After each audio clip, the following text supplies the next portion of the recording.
ভেল of টেলসে আজ Henry কাটনারের কাহিনী the graveyard rats অবলম্বনে ইঁদুরের গর্তে। গল্পের অনুবাদ, গল্প পাঠ, প্রোডাকশন ও সাউন্ড ডিজাইন আমি শীর্ষেন্দু ভৌমিক। গল্পের পোস্টার ডিজাইন অভিব্রত সরকার। শুনতে থাকুন আমাদের আজকের গল্প ইঁদুরের গর্তে।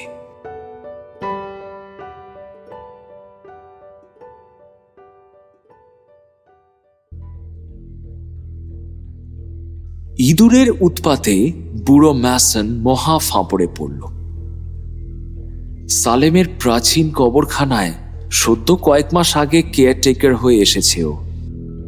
এখানকার আগের কেয়ারটেকার হঠাৎ একদিন নিরুদ্দেশ হয়ে যাওয়ায় সেই দায়িত্ব এখন ম্যাসনের ঘাড়ে এসে পড়েছে। আর এখানে আসার প্রথম দিন থেকেই এখানকার কুখ্যাত ইঁদুরের দল ওর প্রাণ একেবারে অতিষ্ঠ করে তুলেছে। দানব আকার সব ধীরে ইঁদুর, প্রজন্মের পর প্রজন্ম লোকচক্ষুর আড়ালে এরা বেড়ে উঠেছে সালেমের রক্তাক্ত মাটির তলায়। শেষমেশ ম্যাসন ঠিক করে ফেলল, যে করেই হোক এই ইঁদুরের বংশ নাশ করতেই হবে। প্রথমে ও ভালো করে বেশ কয়েকটা ফাঁদ পাতল, গর্তের মুখগুলোয় বিষ মাখানো খাবার দিল, কিন্তু বিশেষ লাভ কিছু হলো না।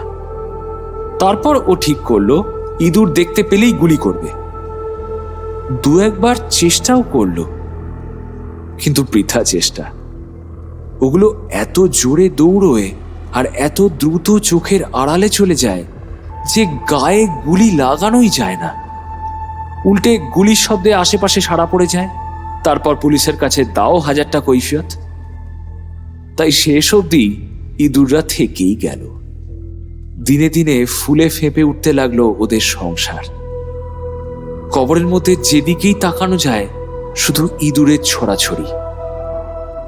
বিশাল আকার ইঁদুরগুলোর এক একটা প্রায় 15-16 ইঞ্চিরও বেশি লম্বা, কয়েকটা তো বেশ প্রমাণ সাইজের বিড়ালের চেয়েও বড়। মাঝে মধ্যেই গর্তগুলোর মুখে ওদের ধূসর বা কালচে গোলাপি রঙের শরীর আর সরু ল্যাজগুলো দেখা যায়। তারপর চোখের নিমেষে কোথায় যেন অদৃশ্য হয়ে যায়। একবার দুবার নতুন কবর খুঁড়তে গিয়ে মাটির তলায় বড় বড় সুড়ঙ্গগুলো বেরিয়ে পড়েছিল। কে বলবে ওগুলো ইঁদুরের গর্ত? সেগুলোয় অনায়াসে একজন পূর্ণবয়স্ক মানুষ হামাগুড়ি দিয়ে ঢুকে যেতে পারে।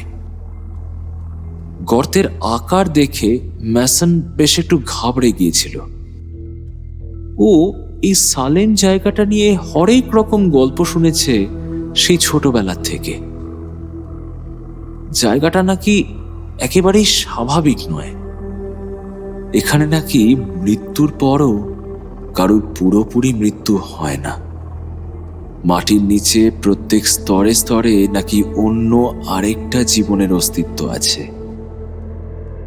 সেই প্রাচীন কালে ধর্মযাজক কটন ম্যাথার যখন সিদ্ধান্ত নিলেন যে পৃথিবীর বুক থেকে সমস্ত রকম অপবিত্র ধর্মীয় আচারকে একেবারে নিশ্চিহ্ন করে দেবেন, তখন তার নজর পড়েছিল এই সালেমের উপর। এই জায়গাটা ছিল নানা রকম ব্ল্যাক ম্যাজিক, জাদুবিদ্যা, উইচক্রাফট এসব চর্চার অন্যতম আখড়া। পরমেশ্বর নয়, বরং দেবী হেকেটের পুজো হতো এখানে। আর তার পাশাপাশি নানা রকম উশৃঙ্খল বিকৃত মনস্ক আচার অনুষ্ঠান সেসব তো আছেই।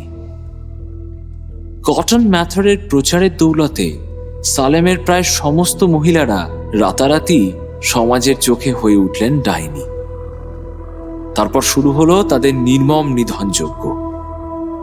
ব্যাপারটা কতখানি পাপ বা পুণ্যের ছিল তা ম্যাসন জানে না, কিন্তু সকলে বলে মাটির নিচে সালেমের প্রতিটা বাড়ি ঘর, বাঁধানো রাস্তা, নর্দমা, মাঠ ঘাট সবকিছুর নিচে সেই সমস্ত অতৃপ্ত প্রাণের একটা পচন ধরা অস্তিত্ব নাকি এখনো রয়ে গেছে। তাছাড়া লোকচক্ষুর আড়ালে এখানকার গভীর অরণ্যে, পাহাড়ের গুহায় সেই সমস্ত প্রাচীন ধর্মীয় আচার অনুষ্ঠান এখনো পালন করা হয়। অনেক অনেক গোপন কথা নিঃশব্দে বুকে চেপে দাঁড়িয়ে আছে এই মফস্বল শহর সালেম। আর তার উপর এই ইঁদুরের বাড়বাড়ন্ত। কথাগুলো মনে হতেই ম্যাসনের মনে একটা চরম অস্বস্তি তৈরি হলো। ইঁদুর প্রাণীটা এমনিতে দেখতে তেমন ভয়ানক না হলেও প্রয়োজনে ভয়ানক হয়ে উঠতে পারে। মাঝে মাঝে ওগুলোর ধারালো তীক্ষ্ণ চকচকে দাঁতগুলো দেখে অন্তত তাই মনে হয়। কিছু অশীতিপর লোকজনের মুখে ম্যাসন শুনেছে ইঁদুর প্রাণীটা নাকি একদম ভালো না, ওগুলো নাকি শয়তানের দূত। মাটির গভীরে পচা গলা পৃথিবী আর বাইরের পৃথিবীর মধ্যে ওরা একটা সংযোগ সূত্র। কবরের থেকে মৃতদেহ সরিয়ে ওরা নিয়ে যায় সেই অজানা জগতে। হ্যামলিনের বাঁশিওয়ালার গল্পে আসলে ছেলে ভোলানো কাহিনীর আড়ালে এইসব বিধর্মী কার্যকলাপের কথাই বলা আছে। ম্যাসন যদিও কোনোদিন এসব গল্পে বিশেষ কান দেয়নি, তবুও ওর মাঝে মধ্যে কেমন যেন অস্বস্তি হয়। ও আশেপাশের প্রতিবেশীদের সাথে বিশেষ মেশে না। আর সত্যি বলতে কি, ও বাইরের লোকজনের কাছে এই সমস্ত ইঁদুরের অস্তিত্বের কথা কোনোদিন স্বীকারই করে না। লোকে জানলেই সবার টনক নড়বে, আর তখনই পুলিশ এসে তদন্ত শুরু করবে। সেটা হলেই তো অনেকগুলো কবর খোঁড়া হবে, আর সেটা হলে ম্যাসনের ভারী সমস্যা। কিছু কবরে আঁচড়, কাঁটা বা লাশ নেই দেখে তো বোঝা যাবে যে ওগুলো ইঁদুরের কাজ। কিন্তু বাকি কয়েকটা কবরে লাশের গায়ে কাঁটা ছেঁড়ার কি কৈফিয়ত দেবেও? কি করে পুলিশকে বোঝাবে কেন কিছু লাশের আঙুল কাটা বা কবজি ভাঙা বা দাঁত ভাঙা? কেউ মারা যাওয়ার পরে সাধারণত তার ব্যক্তিগত পোশাকে তাকে কবর দেওয়া হয় না। সেরকম রাজা গজা লোকজন হলে আলাদা ব্যাপার, কিন্তু সাধারণ লোকজনকে কফিনে শোয়ানোর আগে বিশেষভাবে তৈরি খুব সস্তা কাপড়ের কাফন স্যুট পরানো হয়। সেগুলো একেবারেই খেলো মাল। কিন্তু সোনার ব্যাপারটা আলাদা। কফিনে শোয়ানোর সময় আর যাই হোক, মৃতের শরীর থেকে সোনার গয়নাগাটিগুলো কিছুই খোলা হয় না। মনে করা হয় মৃতের প্রিয় জিনিসগুলো তার সাথেই থাক। আর কারোর যদি সোনায় বাঁধানো একটা দুটো দাঁত থাকে তাহলে তো কথাই নেই। তাছাড়া মাঝে মধ্যে কিছু ডাক্তারি ছাত্র এসে লাশ কাটা ঘরের জন্য লাশ চায়, তো ওদের কি আর ওসব সোনার দাঁত, সোনার ঘড়ি, আংটি সহ বডি তুলে দেওয়া যায়? তাই ওগুলো ম্যাসনের পকেটেই যায়। এখনো পর্যন্ত ম্যাসন অনেক চেষ্টায় তদন্ত ঠেকিয়ে রাখতে পেরেছে। ইঁদুরের দল ওর লুটের মালেও ভাগ বসিয়েছে, তবুও ও সকলের কাছে জোর দিয়ে অস্বীকার করে গেছে ইঁদুরের কথা। ওর চুরি চামারির কাজটা হয়ে গেলে তারপর লাশগুলো কি হলো সে নিয়ে ম্যাসন বিশেষ মাথা ঘামায় না। কিন্তু এই ইঁদুরগুলো তো ইদানিং সব শুদ্ধ পুরো লাশ হাপিস করে দিচ্ছে। কফিনের তলা খুঁড়ে পুরো বডি ধরে টানতে টানতে গর্তের ভিতরে নিয়ে যায়। কিন্তু এখানেই আরেকটা অদ্ভুত ব্যাপার, কফিনগুলো সব সময় নিচ থেকেই ভাঙা হয়। পাশের দিক থেকে বা ডালার উপর দিক থেকে কিন্তু একটা আঁচড়ও পড়ে না। ইঁদুরের এত বুদ্ধি! মাঝে মাঝে ম্যাসনের মনে হয় ইঁদুরগুলো যেন কোনো একজন বুদ্ধিমান নেতার দ্বারা পরিচালিত হচ্ছে। সেই নেতার বুদ্ধিতেই ওদের এত বাড়বাড়ন্ত। একটা সদ্য খোঁড়া কবরের পাশে দাঁড়িয়েছিল ম্যাসন। সবে বেলচা দিয়ে শেষ একরত্তি মাটি তুলে পাশের মাটি স্তূপে ফেলেছে। এইবারে আসল কাজটা শুরু করতে হবে। কিন্তু সমস্যা একটাই, ঝিরঝির করে বৃষ্টি হচ্ছে। একটা ঠান্ডা ইলশেগুড়ি বৃষ্টি গত বেশ কয়েক সপ্তাহ ধরেই বারে বারে ভিজিয়ে দিয়ে যাচ্ছে চারপাশ। এই রাতের বেলাতেও আকাশ জুড়ে কালো মেঘ করে আছে। পুরো কবরখানা জুড়ে প্যাচ প্যাচে হলদে বাদামি রঙের কাদা। তারই মধ্যে যুদ্ধক্লান্ত সৈনিকের মতো মাথা তুলে দাঁড়িয়ে আছে বৃষ্টি ধোয়া কবরের ফলকগুলো। ইঁদুরগুলো এখন সব গর্তের ভেতর সেধিয়ে রয়েছে। সারাদিনে আজ একটারও দেখা পায়নি ম্যাসন। তবুও ওর কপালে এখন চিন্তার ভাঁজ। ওর স্থির দৃষ্টি এখন সদ্য খুঁড়ে বার করা কাঠের কফিনটার দিকে। এই লাশটা কবর দেওয়া হয়েছে বেশ কয়েকদিন আগে, কিন্তু এই কদিনের মধ্যে ম্যাসনের সাহস হয়নি এটাকে নাড়াঘাটা করার। এই মরা লোকটার একজন আত্মীয় প্রায় রোজই কবরখানায় আসে ফুল দিতে।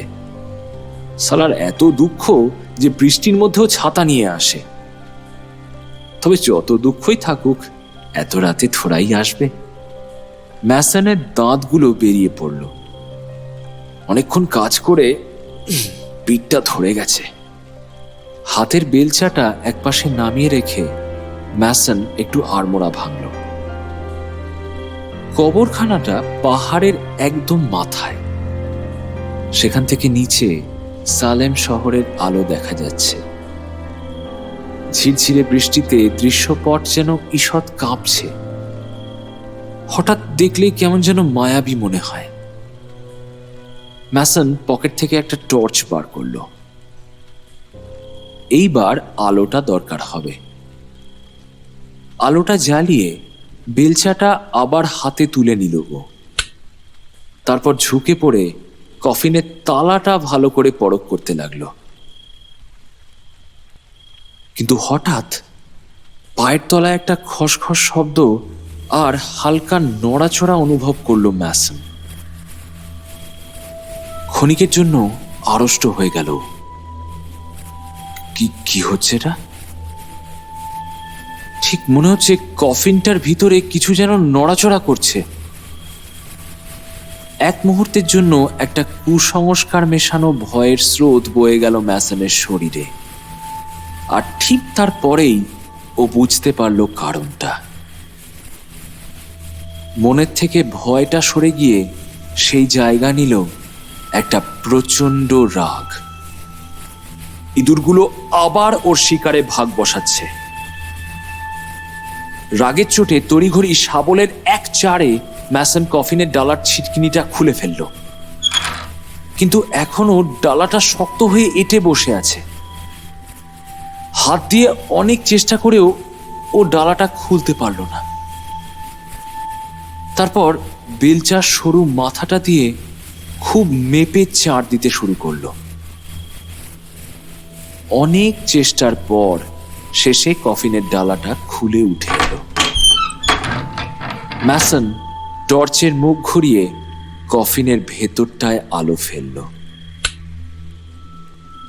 ঝিরঝিরে বৃষ্টির সহস্র ফোঁটা আছড়ে পড়ছে কফিনের ভিতরে সাদা স্যাটিনের উপর, কিন্তু কফিনটা খালি। ম্যাসনের মনে হলো কফিনের মাথার দিকটায় কি যেন একটা নড়ছে। সেদিকে আলোটা ঘোরালো। ঠিক যা ভেবেছে তাই। কফিনের শেষ মাথাটা তলার দিক থেকে খুঁড়ে ফুটো করে ফেলা হয়েছে। সেখানে একটা গভীর অন্ধকার গর্ত, আর সেই গর্ত দিয়ে নড়তে নড়তে বেরিয়ে যাচ্ছে একজোড়া জুতো। কেউ সেটাকে সযত্নে টেনে নিয়ে যাচ্ছে মাটির গভীরে। তার মানে ইঁদুরগুলো এখনো লাশটা সরাতে পারেনি। চাইলেই ও ওটাকে আটকাতে পারে।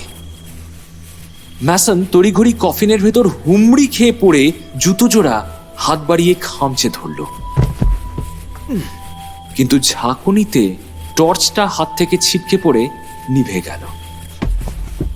ম্যাসন ভালো করে কিছু বুঝে ওঠবার আগেই সজোরে ওর হাত থেকে জুতো জোড়া কেউ যেন টেনে ছিনিয়ে নিল। আর তার ঠিক পরেই শোনা গেল একটা কিচকিচ শব্দ, যেন জয়ের উল্লাস। ম্যাসন কোনো মতে উঠে আবার টর্চটা জ্বালিয়ে গর্তটার মধ্যে আলোটা ফেলল। কি বিশাল গর্তটা! অবশ্য বড় হওয়াটাই স্বাভাবিক, না হলে ইঁদুরগুলো আস্ত একটা মানুষের লাশ ওইভাবে টেনে নিয়ে যেতে পারত না। সে কত বড় ইঁদুর যে একটা গোটা মানুষের লাশ টেনে নিয়ে যেতে পারে? একবার নিজের পকেটে হাত দিয়ে ম্যাসন দেখে নিল ওর লোডেড রিভলভারটা ঠিকঠাক আছে কিনা। না, ঠিকই আছে। আসলে এটা যদি এলেবেলে কোনো লাশ হতো তাহলে তো কোনো সমস্যাই ছিল না, ম্যাসন ওটাকে ইঁদুরগুলোর হাতেই ছেড়ে দিত। কিন্তু এটা পয়সাওয়ালা লোকের লাশ। পরনের স্যুটটায় একজোড়া বেশ দামি কাফ লিঙ্কস আছে, আর তাছাড়া কলারে আছে একটা স্টিক পেন। খাঁটি সোনার উপরে মুক্ত আর হিরে বসানো। ওই মালটা কিছুতেই হাতছাড়া করতে পারবে না ও। কিন্তু কি করবে ও? এই অন্ধকার রাতে ইঁদুরের গর্তে ঢুকবে গয়না খুঁজতে? কয়েক মিনিট ভাবলো ম্যাসন, তারপর টর্চটা ওর কোমরের বেল্টে বেঁধে হামাগুড়ি দিয়ে ঢুকে পড়ল গর্তটার মধ্যে। গর্তটার মুখটা বেশ বড় হলেও ভেতরটা বেশ চাপা। ম্যাসন কোন রকমে তবু চেপে চুপে ঢুকে পড়ল। টর্চের আলোয় ও দেখতে পেল দূরে নিচের দিকে এখনো সেই টানতে থাকা জুতো জোড়া দেখা যাচ্ছে। ও যতটা তাড়াতাড়ি সম্ভব হামাগুড়ি দিয়ে সেই দিকেই এগোতে লাগলো। ওর চেহারাটা বেশ রোগা, ফলে হঠাৎ শুরু হয়ে যাওয়া কয়েকটা জায়গায় ও বেশ কায়দা করে গলে গেল। মাটির তলাটা পচা গলা মানুষের শরীরের গন্ধে ভরপুর। তার সাথে বৃষ্টির কারণে পাকের গন্ধটাও বেড়ে উঠেছে। ম্যাসনের দম বন্ধ হয়ে আসছিল। ও ঠিক করলো যদি মিনিট খানেকের মধ্যে লাশটার কাছে পৌঁছতে না পারে তাহলে ফিরে যাবে। ওর মনের মধ্যে কেমন যেন একটা অস্বস্তি আর ভয় ক্রমশ বেড়ে উঠছে। কিন্তু লোভ বড় বিষম বস্তু, আর সেই লোভের টানেই সমস্ত ভয়কে উপেক্ষা করে ম্যাসন মাটির আরো আরো গভীরে যেতে লাগলো। আশেপাশে ডাইনে বায়ে বেশ কতগুলো শাখা প্রশাখা সুড়ঙ্গ এদিক ওদিক চলে গেছে। সুড়ঙ্গের ভিতরের দেওয়ালটা ভীষণ স্যাঁতস্যাঁতে আর পিছল। দুবার ম্যাসনের পিছনের ঝুপঝাপ মাটি খসে পড়ল।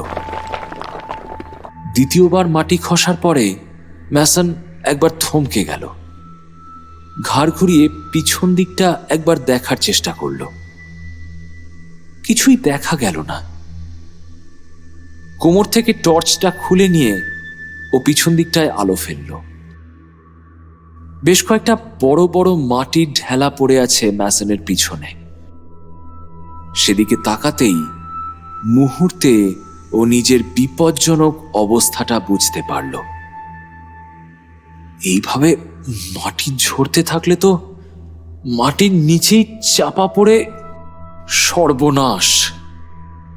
ভয়ে ওর হাত পা ঠান্ডা হয়ে এলো। না, এইভাবে আর যাওয়াটা ঠিক নয়। যদিও ও প্রায় লাশটার কাছে পৌঁছেই গেছে, কিন্তু ঝোঁকের মাথায় ও এটা খেয়াল করেনি যে সুড়ঙ্গটা দিয়ে ও ঢুকতে পেরেছে ঠিকই, কিন্তু গর্তটা এতটাই সরু যে ও চাইলেও পিছনে ঘুরতে পারবে না। ম্যাসনের বুকের মধ্যে ভয়টা বেড়ে উঠল, কিন্তু একই সঙ্গে ওর মনে পড়ল নিচে নামার সময় বাঁ দিকে আরেকটা এরকমই চওড়া সুড়ঙ্গের মুখ দেখেছে। সেটা অবধি যদি কোনো রকমে একটু পিছনের দিকে হামাগুড়ি দিয়ে যাওয়া যায় তাহলে ওখান থেকে পিছনে ঘোরার একটা ব্যবস্থা করা গেলেও যেতে পারে। বেশ কষ্ট করে ও পিছু হটতে শুরু করলো। কোনো মতে ছেঁচড়ে ওই মুখটার কাছে পৌঁছে ও সুড়ঙ্গটার মধ্যে পা ঢুকিয়ে দিল। তারপর কোনো মতে পিছনে ঘুরে উল্টো দিকে ফিরল। কথাটা বলতে যতটা সহজ, করতে ততটা নয়। ম্যাসনের হাঁটু আর কোনোই ছড়ে গিয়ে জ্বালা করতে লাগলো। সবে ঘুরে ও উপর দিকে উঠতে যাবে, ঠিক এই সময় ওর পায়ের পাতায় একটা অদ্ভুত যন্ত্রণা করে উঠল। ম্যাসন অনুভব করল ওর পায়ের মাংসের মধ্যে চেপে বসছে কয়েকটা ধারালো দাঁত। ও পাগলের মতো পা ঝাড়া দিতে লাগলো, আর সাথে সাথেই শুনতে পেল অজস্র কিচকিচ শব্দ আর অনেক ছোট ছোট পায়ের শব্দ।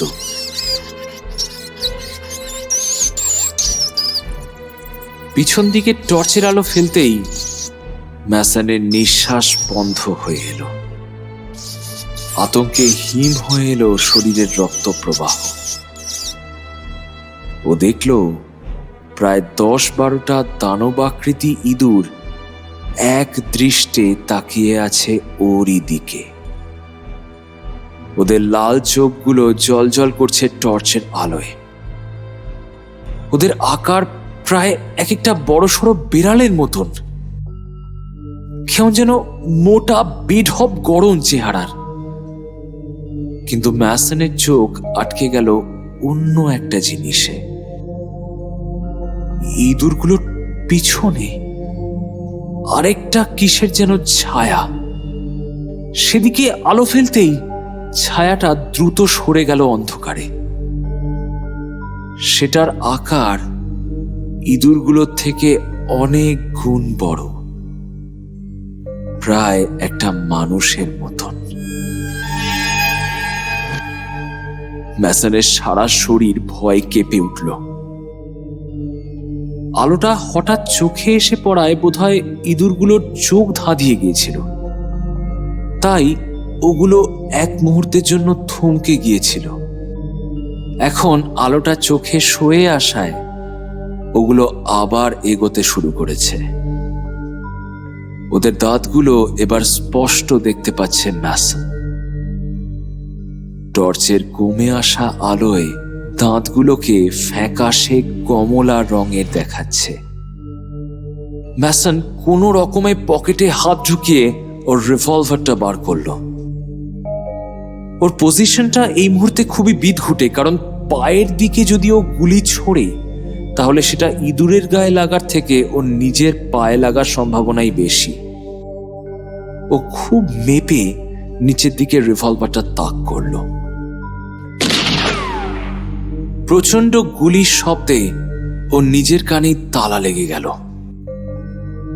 গর্তের ভেতরটা ধোঁয়ায় ভরে গিয়ে পুরো দম বন্ধ করা অবস্থা। কাশতে কাশতে ম্যাসনের গলা প্রায় চিড়ে গেল।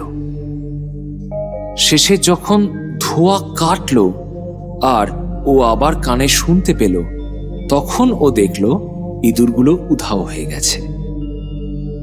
রিভলভারটা আবার পকেটে রেখে ম্যাসন দ্রুত গর্তটা বেয়ে উপরে উঠতে লাগল।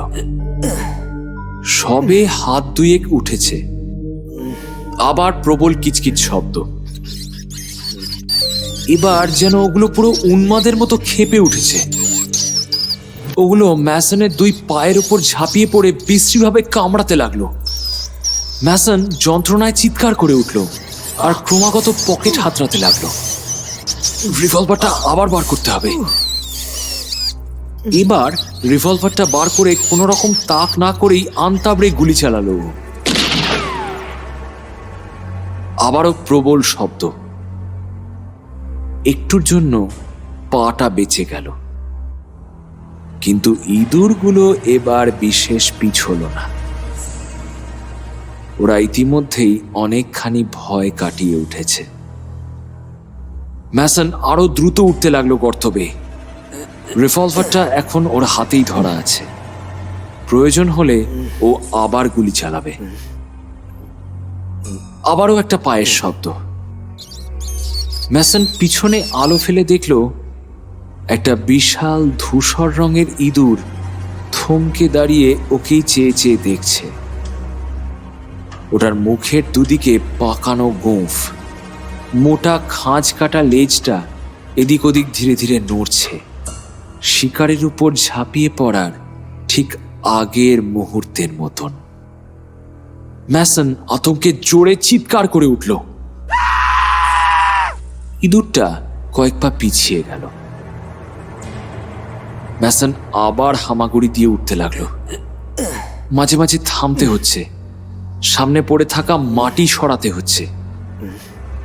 এইরকমই একটা জায়গায় মাটি সরাতে সরাতে ম্যাসন দেখল ওর বাঁ দিকে আরেকটা সুড়ঙ্গের মুখ। সেটার ভেতরে কিছুটা দূরে একটা বেঢপ মতো কি যেন পড়ে আছে। প্রথমে এক মুহূর্ত ওর মনে হলো ওটা একটা বড় মাটির ডেলা, যেটা উপর থেকে খসে পড়েছে। আর ঠিক তারপরেই ও টের পেল ওটা কোনো মাটির চাই নয়, ওটা একটা মানুষের দেহ। একটা বাদামি হয়ে যাওয়া, শুকিয়ে পচে গলে যাওয়া মানুষের মৃতদেহ ওটা। আর শুধু তাই নয়, ওটা গর্তের মধ্যে পড়ে নেই, ওটা নড়ছে। হামাগুড়ি দিয়ে ওর দিকেই এগিয়ে আসছে ওটা। টর্চের ম্লান আলোয় ম্যাসন দেখলো একটা অর্ধেক গলে যাওয়া মৃতদেহের মুখ ঠিক ওর নিজের মুখের সামনে।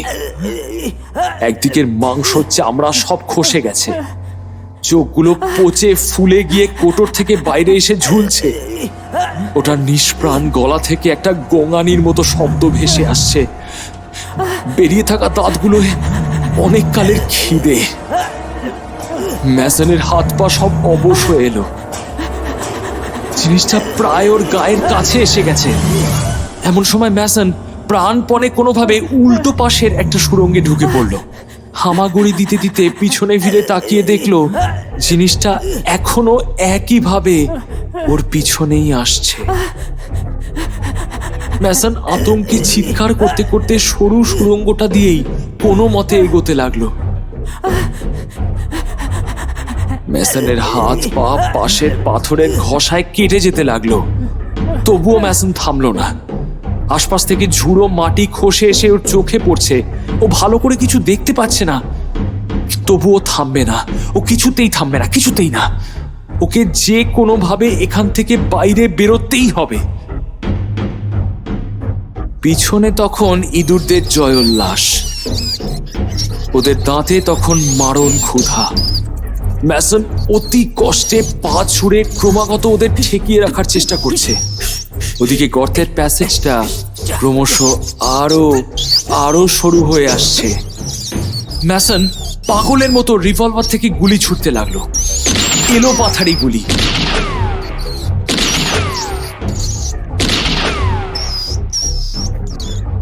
শেষে হ্যামারের কটকট শব্দে ম্যাসন বুঝলো রিভলভারের 6টা গুলি ও খরচ করে ফেলেছে। তবে মনে হচ্ছে আপাতত ইঁদুরগুলোকে তাড়ানো গেছে। ম্যাসনের মাথা ঠেকেছে একটা বড় পাথরের তলায়। সুড়ঙ্গের মুখটা ওখানেই বোধহয় শেষ হয়েছে। পাশের পাথরের দেয়ালটা খুব ধারালো, সেটা নির্মমভাবে চেপে বসছে ওর পিঠের উপর। হঠাৎ একটা আইডিয়া খেলে গেল ওর মাথায়। আচ্ছা, একটু সাইডে চেপে গিয়ে মাথার উপরের পাথরটাকে যদি কোনোভাবে টেনে নিচে নামিয়ে দেওয়া যায়, তাহলেই তো নিচের সুড়ঙ্গের দিকটা বন্ধ হয়ে যাবে। ইঁদুরগুলো আর ওর পিছনে আসতে পারবে না। বৃষ্টিতে মাটি এমনিতেই ভিজে নরম হয়ে রয়েছে। একটু ধারের দিকে নিজেকে চেপে দিয়ে ম্যাসন মাথার উপরের পাথরটার চারপাশের মাটি খুঁচিয়ে খুঁচিয়ে খুঁড়তে লাগলো। তাড়াতাড়ি হাত চালাতে হবে ওকে। পায়ের দিক থেকে ইঁদুরগুলো উঠে আসছে, আর সাথে আসছে ওই চলমান মৃতদেহটা। ওগুলোকে আটকানোর এই একটাই রাস্তা। ম্যাসন পাথরের তলাটায় হাত ঢুকিয়ে ওটাকে প্রাণপণে একটা চাড় দিল, আর চারপাশের মাটি আলগা হয়ে যাওয়ায় পাথরটা নড়ে উঠল। ওই লাশটা অনেক কাছে চলে এসছে। ওটার গায়ের উপর দিয়ে লাফিয়ে এগিয়ে আসছে ইঁদুরগুলো। ম্যাসন উপরের পাথরটায় শেষবার গায়ের জোরে একটা টান দিল। ওর গায়ের ওপর দিয়েই ছেঁচড়ে নেমে গেল পাথরটা। পাথরটা বিকট শব্দে পিছনে পড়তেই অনেক ইঁদুরের সম্মিলিত একটা কর্কশ আর্তনাদ কানে এলো ম্যাসনের। ম্যাসন আর এক মুহূর্ত সময় নষ্ট না করে ওর মাথার ওপর তৈরি হওয়া নতুন পথটা ধরে উঠতে লাগলো। আর তখনই আশপাশ থেকে ঝুড়ো মাটি আর পাথর পড়তে আরম্ভ করলো। ওর পা চাপা পড়তে লাগলো সেই স্তূপের তলায়। সর্বনাশ, তো গোটা সুড়ঙ্গটাই ধসে যাচ্ছে। কোনো রকমে পা ছাড়িয়ে নিয়ে ম্যাসন উপর দিকে উঠতে লাগলো। পথটা আরো সরু হয়ে আসছে। এখন হাত দুটো সামনে লম্বা করে এগিয়ে দিয়ে সাঁতারের মতো করে ম্যাসনকে এগোতে হচ্ছে। এমন সময় ওর হাত ঠেকল ছেঁড়া কাপড়ের মতো কি একটায়। আর তারপরেই শক্ত কিসে যেন ওর মাথাটা গিয়ে ঠেকল। ম্যাসন একবার পাটা নাড়ালো। না, পা দুটো কোথাও মাটি বা পাথরে আটকে নেই। কিন্তু তার ঠিক পর মুহূর্তেই ও বুঝল রাস্তাটা এখানেই একেবারে শেষ। ও উপুর হয়ে রয়েছে একটা শক্ত তলের উপর। ও মাথাটা তুলে সোজা হতে গেল, আর সেটা করতে গিয়েই বুঝল পিঠের দিকের ছাদটা খুব নিচু। ওর পিঠ থেকে মাত্র ইঞ্চি চারেক উপরে। একটা নতুন ভয় ম্যাসনের হৃদস্পন্দন প্রায় থামিয়ে দিল। ওই ভয়ানক লাশটা যখন ওর সামনে পথ আগলে দাঁড়িয়েছিল, তখন ভয়ের চোটে ও তো একটা পাশের সুড়ঙ্গে ঢুকেছিল। আর সেখানেই ও হিসেবে চরম ভুলটা করে ফেলেছে। এটা একটা কানা সুড়ঙ্গ, যার এদিকে কোনো খোলা মুখ নেই। তাহলে ও এটা কোথায় এসে ঢুকলো? এটা আর কিচ্ছু না, এটা একটা কফিন। ম্যাসন এখন একটা কফিনে উপুর হয়ে শুয়ে আছে। একটা কফিন যেটার এক মাথায় গর্ত করে ইঁদুররা আগেই লাশ সরিয়েছিল। ম্যাসন ঘুরে চিৎ হবার চেষ্টা করল, কিন্তু পারল না। কফিনটা ভীষণ ছোট, ডালাটা ওর পিঠের উপর প্রায় চেপে আছে। ঘোরার কোনো উপায় নেই। ম্যাসন পিঠ দিয়ে উপরটা একবার ঠেলল। না, একদম শক্ত। ও যদি কোনোভাবে এই কফিনটা থেকে বেরোতেও পারে, তার উপরের 5 ফুট শক্ত জমা মাটি ফুঁড়ে উঠবে কি করে? এবার ম্যাসনের শ্বাসকষ্ট হচ্ছে। এই জায়গাটা অসহ্য গরম, অসহ্য। আতঙ্কের আবেশে ম্যাসন কফিনের স্যাটিন খামচাতে লাগলো। পা দিয়ে নিচের বন্ধ হওয়া সুড়ঙ্গটা আবার খুঁড়ে পথ করতে চাইল, কিন্তু পারল না। সেই পথ তো ও নিজের হাতেই বন্ধ করে এসেছে। ও যদি শুধু একবার যদি একটু চিৎ হতে পারত, যদি একবার হাত দিয়ে কফিনের ডালাটা ঠেলতে পারত, জাস্ট একবার। বুকের মধ্যে একটা প্রবল যন্ত্রণা বেড়ে উঠছে ওর। ঠিকরে বেরিয়ে আসছে চোখ। ওর মনে হচ্ছে মাথাটা যেন ক্রমশ বেলুনের মতো ফুলছে, ফুলছে, ফুলছে। আর ঠিক এই সময়ই আবার ওর কানে এলো ইঁদুরের কিচকিচ। পাশের আরেকটা পথ দিয়ে ওর কফিনটার দিকেই এগিয়ে আসছে ওরা। ম্যাসন পরিত্রাহী চিৎকার করতে শুরু করলো। শেষবারের মতো ছটফট করে বেরোতে চেষ্টা করলো ওর এই ফাঁদ থেকে। তারপর ওর মুখটা হা হয়ে জিভ বেরিয়ে গেল। যন্ত্রণাকাতর চোখগুলো বেরিয়ে এলো কোটর থেকে। ম্যাসনের শরীরটা হঠাৎ স্তব্ধ হয়ে গেল। মৃত্যুর নিকষ অন্ধকারে তলিয়ে যাবার ঠিক আগের মুহূর্তে ম্যাসন টের পেল ওর কানের ওপর দুদিক থেকে চেপে বসছে ইঁদুরের ধারালো দাঁত।